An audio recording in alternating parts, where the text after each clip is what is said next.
The lead tonight as the tension between Israel and Iran accelerates, a new wave of Iranian missiles and a major hospital in southern Israel today taking extensive damage as Israeli Prime Minister Netanyahu vows to, quote, strike all the nuclear facilities in Iran.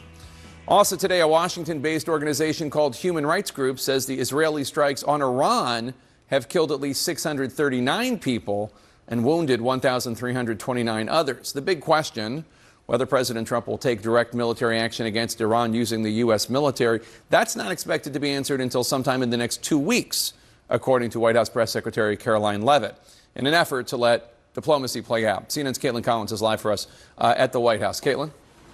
Yeah, Jake, obviously this timeline coming after the world had been watching and waiting to see what it was President Trump had decided about whether or not the United States would get militarily involved in what is happening between Israel and Iran right now. And of course, the indications that we had been getting over the last several days is that the president was considering striking an Iranian nuclear facility. And he had been reviewing those plans with his team. But it was very clear, Jake, that he had not made a final call on that yet. He said as much to me yesterday in the Oval Office. And essentially what this timeline gives, with the key word that she said is within the next 2 weeks, is that it gives the president some breathing room here on a decision that he's making, Jake, and seeing what this call is going to be.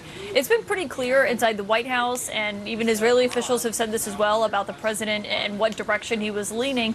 But clearly there is a real divide within some of his most loyal supporters, Jake, and what he should do here, and whether or not striking Iran is aligned with his policy of America First that obviously he pursued and touted out on the campaign trail. And so we're looking at this. I should also mention that today during that press briefing, Caroline Leavitt talked about how the president's envoy to the Middle East, Steve Witkoff, is still in contact with Iranian officials, despite the fact that no formal talks have really been happening ever since Israel struck 1 week ago in Iran.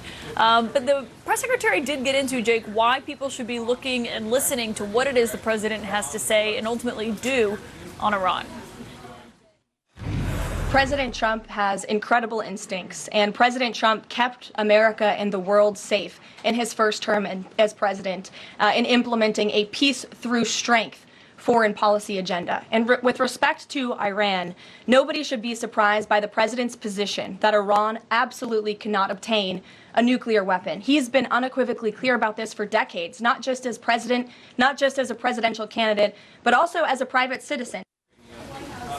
Now, Jake, obviously this 2-week deadline, as a reporter pointed out to Caroline Leavitt in the briefing, is something we've often heard from President Trump, whether it was on health care policy or infrastructure in his first term, or the Russia-Ukraine war, as has certainly been a timeline he has used repeatedly this time that he's been in office. At the end of this 2 weeks, though, there is going to be a concrete result here, Jake. Either the United States does strike Iran or they do not. And the question is how the Israelis take that, what that looks like. The Prime Minister said today that he does believe they are fully capable of achieving their goals in Iran with or without the United States. All right, Caitlin Collins at the White House, thank you so much. And of course, don't miss Caitlin on her show, The Source with Caitlin Collins. That's tonight and every weeknight, 9 p.m. Eastern, only on CNN. Let's go now to CNN's chief international correspondent, Clarissa Ward, who joins us live from Tel Aviv, Israel. Clarissa, how is Israel, the Israeli government, how are they reacting to this announcement from the White House that there's going to be 2 weeks of a timeline or even a deadline before President Trump makes a decision? Well, Jake, so far they are not reacting publicly at all. And frankly, that's not a huge surprise because they have really maintained this line of we're not going to interfere. We're not going to be seen as trying to strong-arm President Trump. We're just going to keep reiterating how grateful we are for all the help that we've gotten so far, mainly in a defensive perspective. But privately, I think it's safe to assume that this was not the result they were looking for, that they were feeling quite optimistic, in fact, that President Trump would intervene militarily, and that they believe the timeline for that might be something like 24 to 48 hours. 2 weeks is a very different ballgame. The concern, of course, will be that there is a sort of loss of momentum. That the other concern is how long can the Israelis keep up this pace in terms of their strikes on Iran? Do they now need to make separate contingency plans to do things on their own, as Caitlin suggested there? And so a lot of questions going forward, but I don't think you will hear any explicit criticism or even attempts to persuade President Trump to take a more decisive and a quicker action. They have been very clear, though, the Israelis, that they are not remotely interested in pursuing a diplomatic option, and they are even less interested in trying to be persuaded, for example, to stop the bombs or stop the strikes while those diplomatic negotiations would go on. So it remains to be seen what action the Israelis will take going forward, but almost certainly this is not the news that they were expecting or wanted to hear, Jake. And Clarissa, earlier today, Israeli Prime Minister Netanyahu was at a site of an Israeli hospital that took extensive damage from an Iranian missile. What can you tell us about that? He was one of several officials who went to visit the site. Obviously, the striking of a hospital, significant escalation. The Iranians were saying that it was not the target, that the target was a nearby military intelligence command center, and that the hospital just got a secondary kind of hit from that. The Israelis obviously saying quite clearly there's a direct strike on the 5th floor in the urology department. We heard also the defense minister, Israel Katz, after visiting the site, saying basically Khamenei cannot be allowed to continue. When he was interviewed later by Khan, an Israeli TV network, Prime Minister Netanyahu seemed to not row that back, but at least allow some room for ambiguity, basically saying that no one is immune, but that he believes that actions speak louder than words. He also went on, of course, to say how grateful Israel is to the President of the United States for all the assistance that has been given to Israel thus far, Jake. All right, Clarissa Ward in Tel Aviv, thank you so much. Let's discuss this with Lieutenant General Mark Schwartz, former U.S. Security Coordinator for Israel and the Palestinian Authority. Lieutenant General Schwartz, I want to ask you the same question our Kristen Holmes asked the White House today. How can the United States trust that Iran is serious about negotiating and not just stringing everyone along to avoid a U.S. bomb hitting the Fordo site? Well, I don't think they can trust Iran. Obviously, in the past, and the time that's been given for negotiations hasn't played out, but the conditions strategically and tactically are much different than they were, before last Friday when Israel started their offensive. So potentially, this dialogue that'll take place starting tomorrow with the UK foreign minister, with France's foreign minister in Iran, and then follow on for the days to come, may result in an outcome that doesn't require the United States to get involved. But that's going to be what's going to be necessary, is not only to stop their enrichment capability, but then verifying that they are going to do it, which are two very difficult current or former red lines that Iran had that they weren't willing to negotiate on. So when people ask, well, what could Iran possibly do to the United States in retaliation? One of the responses we always get from military experts is these proxy groups, whether it's Hamas, Hezbollah, the Houthis, the Iran-backed Shiite militias. They could attack American soldiers, American service members, American citizens, etc. And in fact, the Iran-backed powerful Shiite militia in Iraq today vowed to attack U.S. military bases throughout the Middle East if the U.S. enters the Israeli-Iran conflict. How seriously do you take that threat?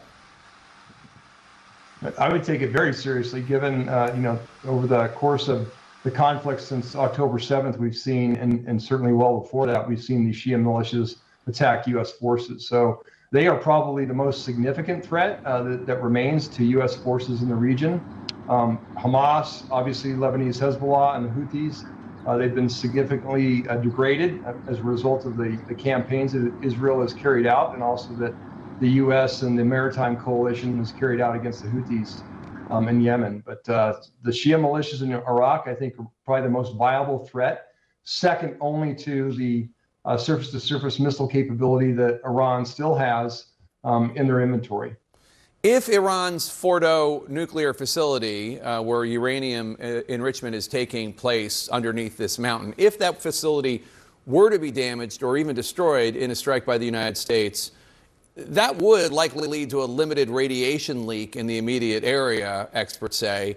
And now, some say that that would be manageable if people are wearing the right protective equipment. Still, how worried should war planners be about potential consequences for Iranian civilians, for any innocent people in the area?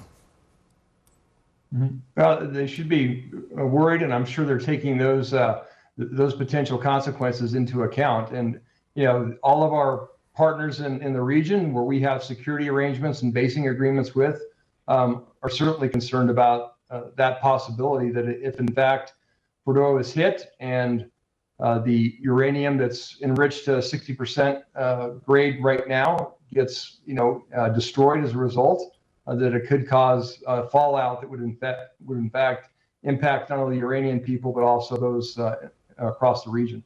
The U.S. intelligence community recently assessed that Iran was still about 3 years away from being able to build a nuclear weapon. In other words, the enriched uranium put onto a missile, a ballistic missile that could be fired upon Israel. But now Trump and White House officials are saying it's weeks away. Do you think that Trump and other officials got new intelligence to suggest this? Or did they get intelligence from Israel? Where did this new assessment come from?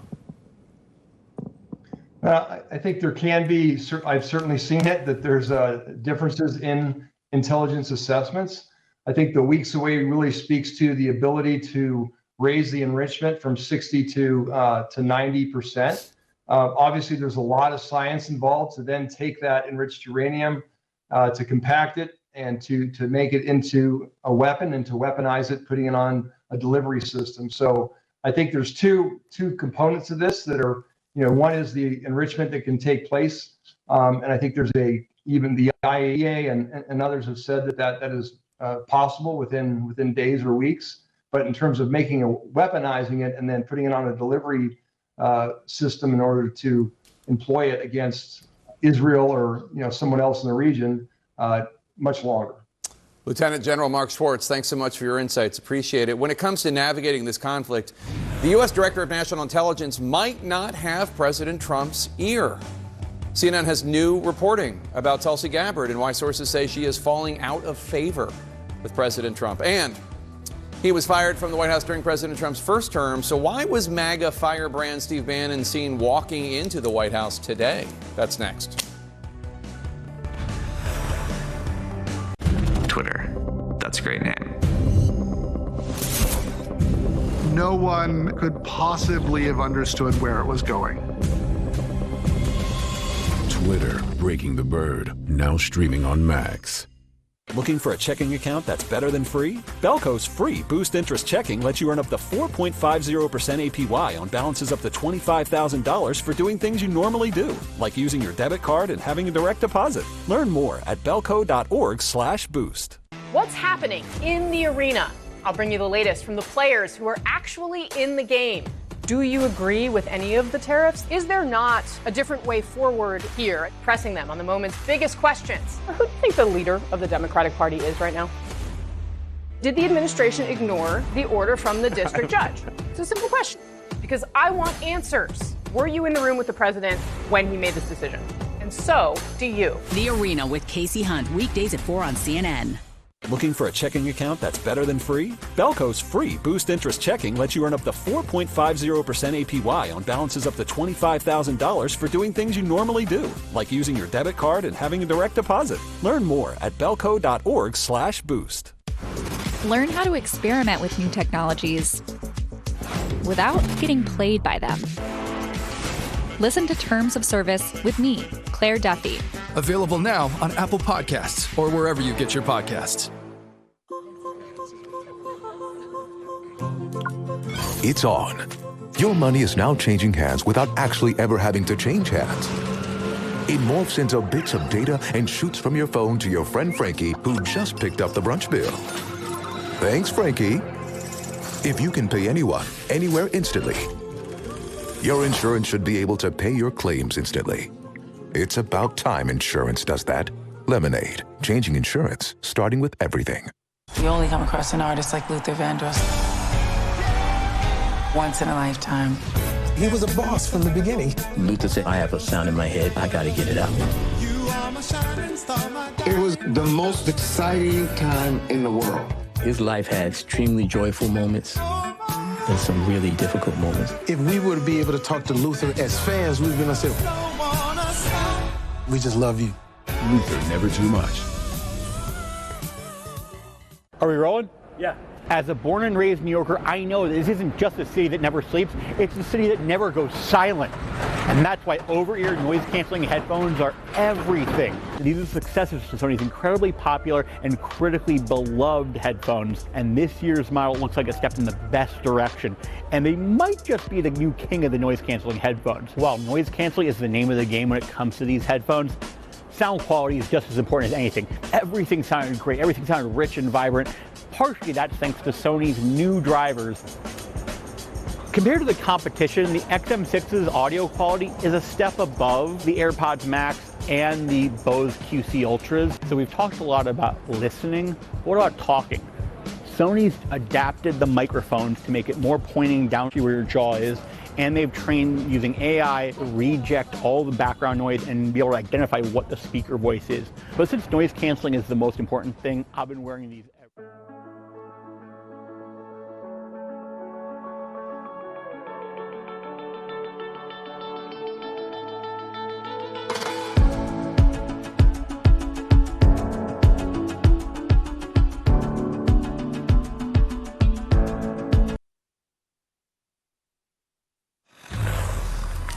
In our politics lead, after days of declining to say publicly whether he intends to order U.S. strikes on nuclear weapons facilities in Iran, the White House now says President Trump will make a decision within 2 weeks, allowing diplomatic efforts to proceed. That's interesting because just yesterday, of course, President Trump said this.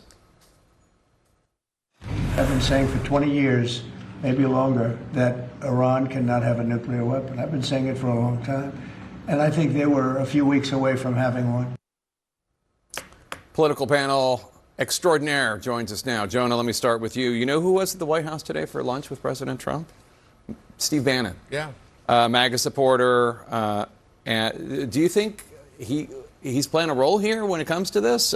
He obviously does not want the U.S. to get involved at all. Yeah, well, it's going to take him a while to get the smell of sulfur out of the drapes. But you mean Trump or Bannon? Bannon.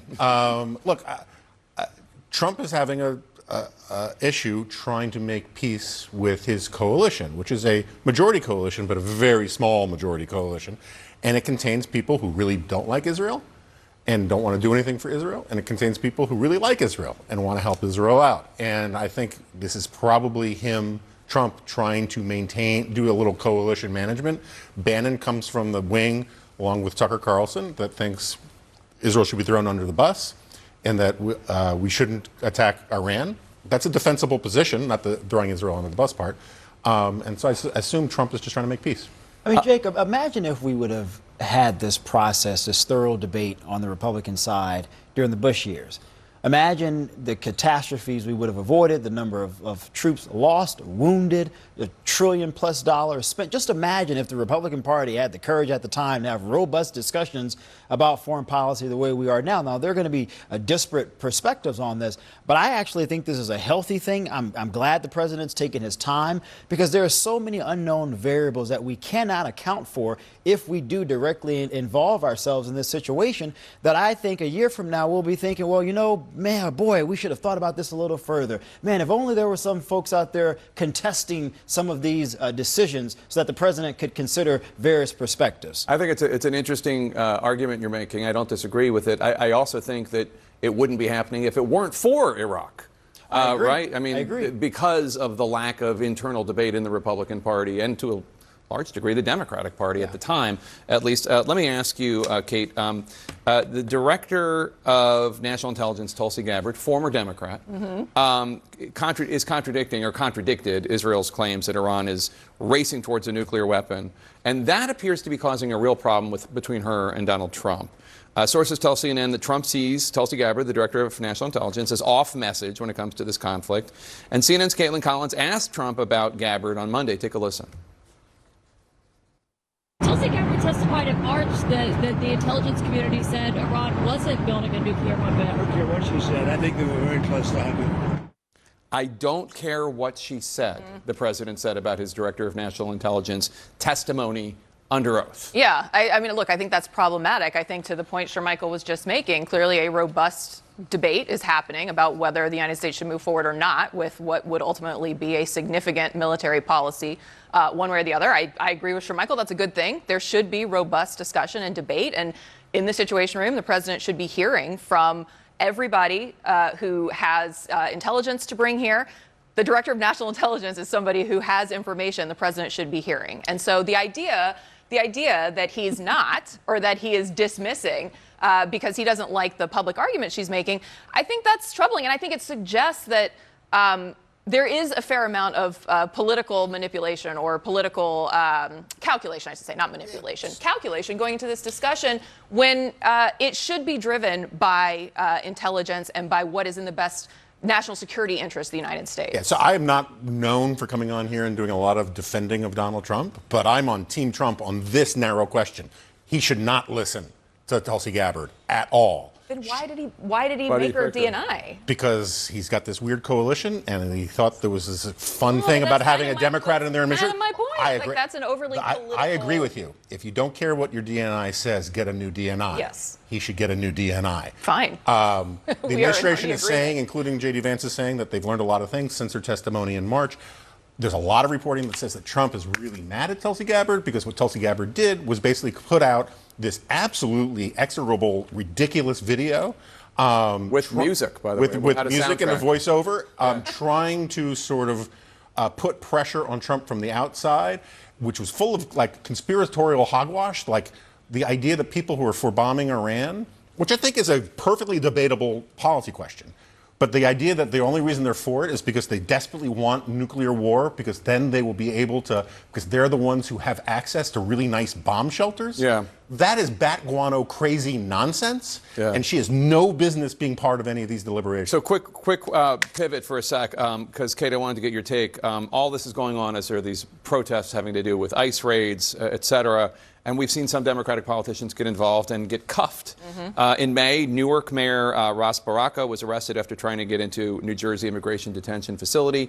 Congresswoman LaMonica McIver was with Baraka that day. She was later indicted for allegedly impeding and interfering with ICE officers. Last week, Senator Padilla of California was briefly detained after trying to ask Homeland Security Secretary Kristi Noem a question. He interrupted her press conference. On Tuesday, New York City Comptroller mayoral candidate Brad Lander was arrested in Manhattan's immigration court. Now, I hear Democrats saying Republicans are weaponizing law enforcement, and I hear Republicans saying Democrats are doing stunts and need to be treated the same way anyone else carrying out such a stunt should be treated. How do you see it? Look, I don't think this is politically a winning issue for the Democrats, and I think the more they continue to drive day in and day out this news cycle to a place that is good for Donald Trump, I think that's not a good thing.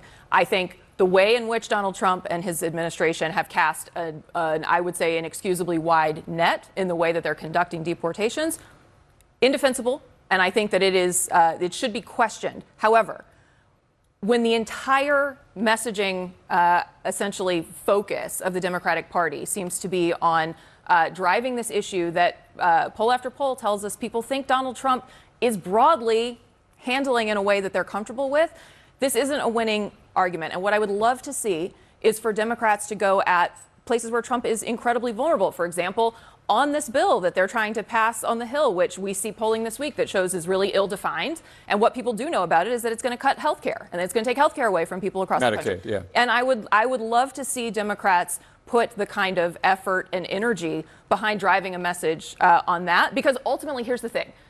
Democrats have to get to a stronger political footing for any of this to be effective. And so my argument is not that they shouldn't question what Donald Trump is doing on immigration, which I would argue in many places is unconstitutional. As a political matter, Democrats have to get to stronger footing, and they can't do that on this issue. I think quickly the question is, do you want to handle immigration or do you not? And the American people are saying Trump is handling it, and maybe I don't agree with all of the tactics, but there is an approach here. And Democrats appear to say, well, we don't like it, and that should be enough to consider us in midterms. I don't think that's necessarily the case, and as it pertains to the big, beautiful bill, what is the Democratic response to reform economically? What's the Democratic response to making sure that Medicaid, Medicare, Social Security can exist for another 50 years? I don't think there's a solution for that. All right, thanks one and all. Appreciate it. The Los Angeles Dodgers and the Trump administration are now at odds after immigration agents were seen near the team's stadium earlier today. What both sides are claiming, one of them's got to be wrong. That's next. 1 second, they're a neighbor you like. The next, they're a neighbor you trust. Actually, no problem. 1 second, you're worrying about your home. And then, thanks to ADT, there's a lot less to worry about. Feel secure enough to let others in with Trusted Neighbor from ADT.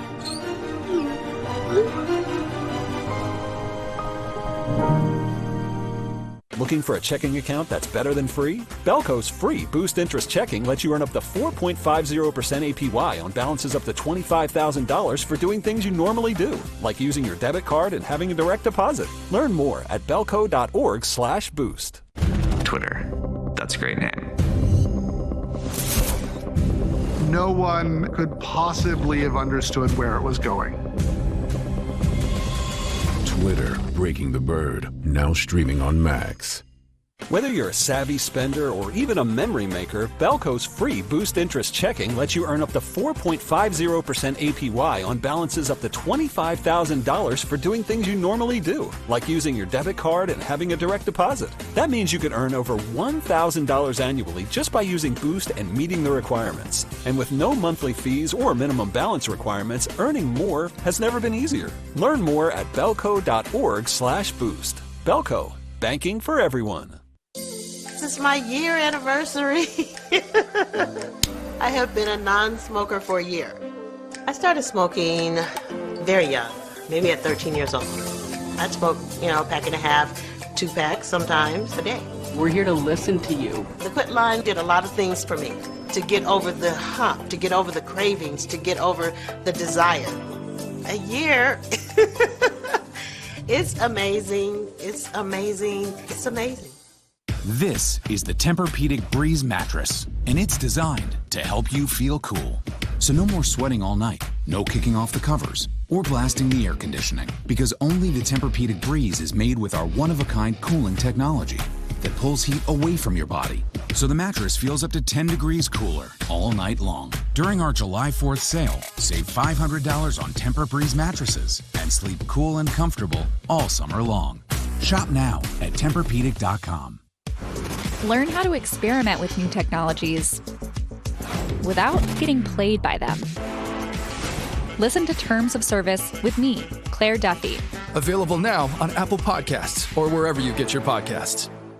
University of Maryland Global Campus is a school for real life, one that values the successes you've already achieved. Earn up to 90 undergraduate credits for relevant experience and get the support you need from your first day to graduation day and beyond. What will your next success be?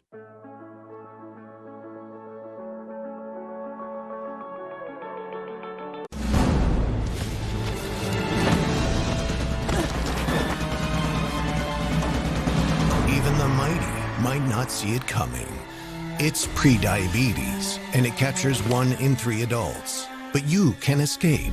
Take the 1-minute prediabetes risk test to know where you stand and prevent or delay type 2 diabetes. Be your own hero on smartphones everywhere at doihaveprediabetes.org. Men have terrorized this city long enough. Women, we have to do something. We have to clean up these streets ourselves.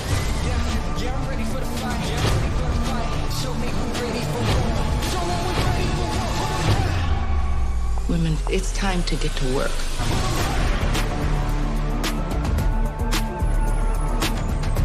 At Paramount Plus with Showtime, get $6.50 off for 3 months. Visit directv.com/Paramount Plus Show today. Sports and politics leads are intersecting today at the Los Angeles Dodgers. Tonight's game will go on as scheduled at the stadium there. Protesters gathered outside the stadium earlier today as the team claimed that it had denied immigration agents access to the area. The Department of Homeland Security, however, says that's not true. CNN's Natasha Chen's outside Dodger Stadium for us. Natasha, what exactly is the Department of Homeland Security disputing? Yeah, Jake, this has been a source of real confusion today. After the Dodgers said that they denied ICE entry into the stadium grounds today, the Department of Homeland Security on X quote tweeted the Dodgers and said this has had nothing to do with the Dodgers. CBP vehicles were in the stadium parking lot very briefly, unrelated to any operation or enforcement. Now, after that came out, I reached back out to my contacts with the Dodgers to ask them what's really going on here. And they told me they're discussing and working on a reply for me, and we've been waiting for that, Jake. So there is a lot of confusion about what took place this morning. What we do see from affiliate video is that at around 9 a.m. local time, there was a long line of vans seen parked along the street right outside Gate E, which is to the east of where we are, east of the stadium, one of the entrances to the Dodgers parking lot, very vast parking lot.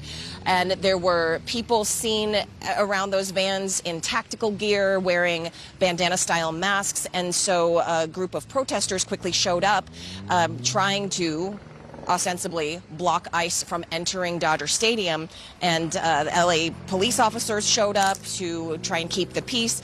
And no real confrontations happened, Jake, and the protesters left after a few hours. The last few vans that we saw in that video got escorted out of here off property.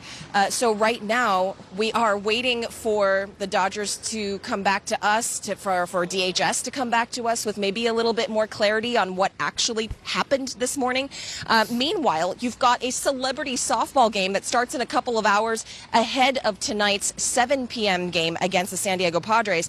And there are fans coming out early, standing on the sidewalk here with signs. One says Dodger Boo, another says proud to be a Latina. I can tell you that the electrical box right behind our camera here says silence is the problem. Jake. All right, Natasha Chen in Los Angeles for us. Thank you so much. Meanwhile, the FIFA Club World Cup continues with multiple matches today amid uncertainty over possible ICE presence at those games. CNN's Gustavo Valdez is in Atlanta, where one of those matches just wrapped up. Gus? Just under 32,000 fans witnessed a surprise victory of Miami over favorite Porto from Portugal in this international competition that has attracted people from all over the world, although perhaps not as many as some might expect. Yes, this is an afternoon game. It's early in the tournament. Perhaps we'll see more people attending these matches. FIFA has said that just over 500,000 people attended the first 16 matches. But there seems to be a shadow over the tournament, especially the question if the current immigration environment in the United States is affecting attendance. There are people who were afraid that either migrants in the States would not come or participate, or people would simply don't want to come to the country. The foreigners that we have spoken with over this past week, they tell us they were not worried. Your name, please? My name is Rafael. Rafael, you come from Brazil. Did you have any concerns about coming into the United States right now? Everybody has a little concern with all the migration going on, coming to America, and afraid of going back. But we're here to enjoy the beautiful game, and we want to have the best time. And right now, we're not worried about immigration. We're just worried about having a great time with the events. Do you have any problem getting into the country? Not at all. Everything was a breeze. Thank you very much. That's basically what we've heard from most of the people we've talked to. Monday during the Manchester United, I did talk to some British fans who told me that they were here for business. They took advantage of the opportunity, but they recognized that if they wanted to take some personal time off, maybe the United States would not be their preferred destination. Jake, back to you.